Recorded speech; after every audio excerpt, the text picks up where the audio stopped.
Welcome to our video solution for problem 4 from Superquiz 1. In this problem, we're going to be computing some multivariable limits. They look very similar. They're both rational functions. You're dividing in the end by x squared plus y squared. The only difference is in the second one, you're squaring the numerator. And it's going to turn out that one of these limits exists and one of them does not exist. In fact, that was a hint of the problem. So let's see what we can do about this. So for this first one, why don't we just try some different directions towards 0? For example, why don't we try when x is equal to 0. So we're going to move towards 0, 0 along the y-axis. And of course, we don't allow y to be 0 in this case. So if we do that, then, well, x is 0. So 0 times y is 0. And in the denominator, we'll get a y squared, right? Which is okay because y is not 0. And no matter what y value I choose here, that's not 0, I get 0. So along the y-axis, from either direction, this function approaches 0. Well, what if we try along the x-axis, right? So we'll let y be 0 and x not equal to 0. Well, actually, the same thing is going to happen. Now our y is 0, and we'll get 0 over x squared. Okay, that's 0. So we might be starting to think, maybe the limit is 0, right? You go along a couple of different directions and you get 0. But let's try a third direction, right? And this is sort of our tried and true method. Maybe we'll try a line, and we're going to let y equal x, right? So this will be the diagonal line going through the origin. So in this case, we should, of course, assume x, right, or equivalently y is not equal to 0. So in this situation, x is equal to y, and we're going to always end up with x squared over x squared, well, plus y squared, but that's also x squared, so this is actually over 2x squared. And because our x is not 0, this is always going to equal 1/2. And so as we move along this diagonal line through the origin, right, as we move along that diagonal line through the origin, the value is always 1/2, which is not the same thing as when we went along the vertical line through the origin or the horizontal line through the origin, where it was 0, right, in those directions, but along this it was 1/2. And so this tells us that this limit, as xy approaches 0, 0, of xy over x squared plus y squared, it depends on which path we take towards the origin, and so this limit does not exist. Okay, well, if we take the hint at its face value, that means that the second one is going to exist.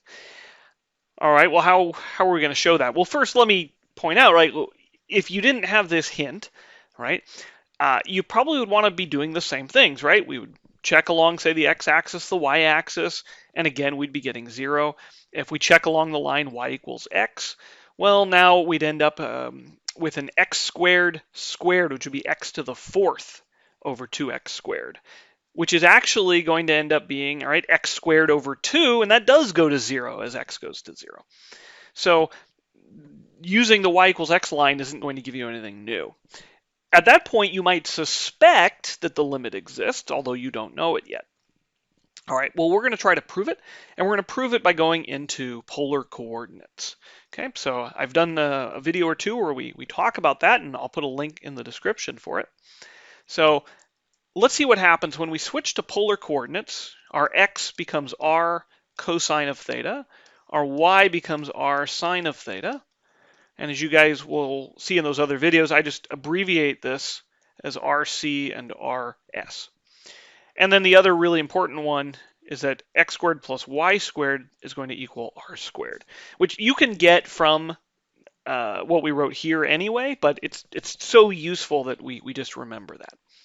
And so that means when we rewrite xy quantity squared over x squared plus y squared in polar coordinates, we're going to get RC times RS, and then all of that squared, over, well, heck, there's x squared plus y squared over r squared.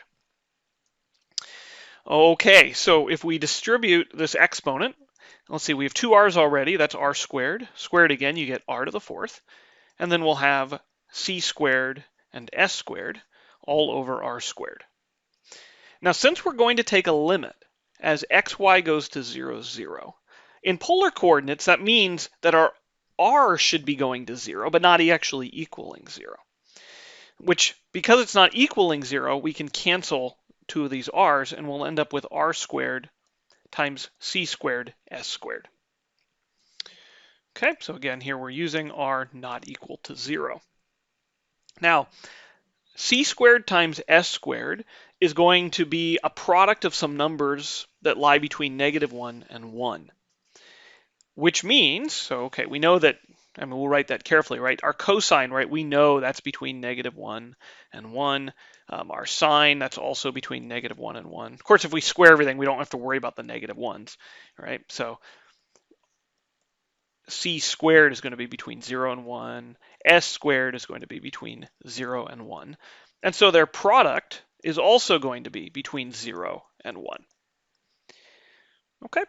And so if I multiply through by r squared, well, okay, in the first component, I just get 0.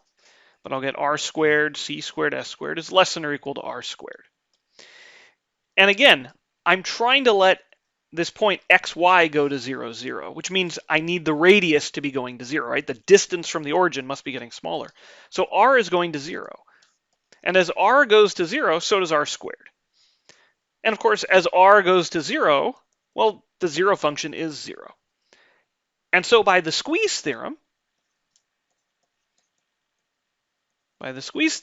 we know that this inner piece also has to be going to 0. And so we go back up, this inner piece, that was exactly, right, how we wrote the original function in polar coordinates. So the original function must be going to 0. And there's our limit. Now, you might say, but Dr. Glesser, I don't know polar coordinates. Well, you should learn them, right? Okay, say you wanted to do this without polar coordinates. You want to go right to our definition, right? You say we had a definition of a limit, and we want to prove that this limit is equal to 0 that way. Okay, we can do that. So let's head back down. So we want to show that the limit as xy goes to 0, 0 of xy quantity squared over x squared plus y squared equals 0. All right, that's the claim. So we need to show, right, that for any epsilon around 0, so we can draw a little line around, there's 0, and we're going to put a little band around it, okay, with epsilon, that for any epsilon that somebody chooses, we can find some sort of open set in the plane. So we're going to find some sort of open set, right? Who knows what it's going to look like, which of course it'll depend on this epsilon, but everything in there should map via this function inside this band, right, around 0. Okay, so what that means is we need to figure out what this u epsilon, right, what this open set is. So we want quantity xy squared over x squared plus y squared to be less than 0, rather less than epsilon away from 0. Okay, so this is what we want. Okay, well, let's compute this absolute value. Of course, the minus 0 does nothing. So I'm really just computing the absolute value of xy quantity squared over x squared plus y squared. As usual, we use these two little properties of the absolute value. First, the absolute value of a quotient is the quotient of the absolute values, and also the absolute value of a product is the product of the absolute values. So I can break up this fraction into two pieces, and because I'm taking in the numerator the absolute value of a non-negative number, the absolute values won't do anything. So I'll just end up with xy quantity squared. And in the denominator, well, again, everything here is going to be non-negative, so the absolute value won't do anything. Okay, of course I can break this up even further as x squared y squared over x squared plus y squared. And now we play just a simple game. I'm going to rewrite this as x squared over x squared plus y squared times y squared. And the reason I do that is because I notice this fraction has a denominator which can't be any smaller than the numerator, right? This y squared, the worst it could be is 0, which means usually this denominator will actually even be bigger. So this fraction is going to be less than or equal to 1 because the denominator is usually bigger than the numerator. And so this product is going to be less than or equal to 1 times y squared, which is y squared. So instead of trying to show that this complicated expression is less than epsilon, I actually only have to show that y squared is less than epsilon. Well, of course, y squared usually won't be less than epsilon. However, I can choose appropriate values of y so that it is. So what do we want? So we want y squared to be less than epsilon. So here's how I can do that, right? So choose y